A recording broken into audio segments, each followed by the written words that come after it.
Hi, and welcome to today's 4-Minute Mark. We are picking up the story of Herod believing that Jesus was John the Baptist come back from the dead. And Herod's wife, Herodias, had been looking for a reason to kill John the Baptist. And then we pick up here at verse 21.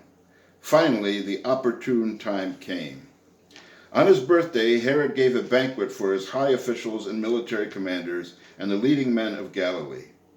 When the daughter of Herodias came in and danced, she pleased Herod and his dinner guests. The king said to the girl, "Ask for anything you want, and I'll give it to you." And he promised her with an oath, "Whatever you ask, I will give you up to half my kingdom." She went out and said to her mother, "What should I ask for?" "The head of John the Baptist," she answered. At once the girl hurried into the king with the request, "I want you to give me right now the head of John the Baptist on a platter." The king was greatly distressed, but because of his oaths and his dinner guests, he did not want to refuse her. So he immediately sent an executioner with orders to bring John's head. The man went, beheaded John in the prison, and brought back his head on a platter. He presented it to the girl, and she gave it to her mother. On hearing of this, John's disciples came and took his body and laid it in a tomb. One of my friends from college had a father who used to say, "Remember, when you are turned on, you don't have any brain." And that is true. This girl that got up and danced, we're not talking about, that she did ballet. We are talking basically a stripper.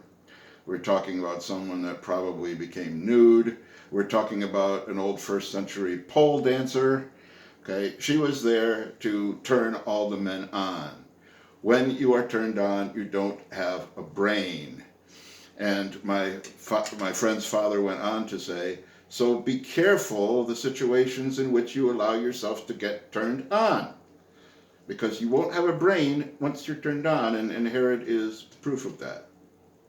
You also won't have a brain when you are inebriated. Now it says they gave a banquet. Now, if you know anything about the banquets back in those days, there was plenty of alcohol consumed. You won't have a brain when you are inebriated. We also, from this passage, see how strong peer pressure is. The king wants to impress all these important men because it says, that these were leading men of Galilee, military commanders, high officials. He wants to show that, he's pretty cool. He wants all these people to like him. So he gets up and says, "Whatever, girl, whatever you want, up to half my kingdom, I'll give it to you." He's trying to impress everybody around him. Peer pressure is very, very motivating. And again, you won't have a brain when you're giving in to peer pressure. So be careful of the people that you surround yourself with. Be careful the situations you find yourself in. And Herod will not back down. He won't back down because of pride. I made this vow. What's everybody going to think of me? What's everybody going to think of me now if I go back on my vow?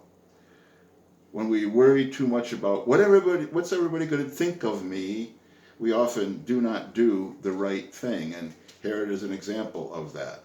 He's prideful. And what is everybody going to think if he's going to back down? No, he's not even going to back down when this gross request comes to give the head of John the Baptist on a platter. I don't know if young people are watching this video or not, but boy, if you are, take it to heart. You don't have a brain when you're turned on. You don't have a brain when you're inebriated.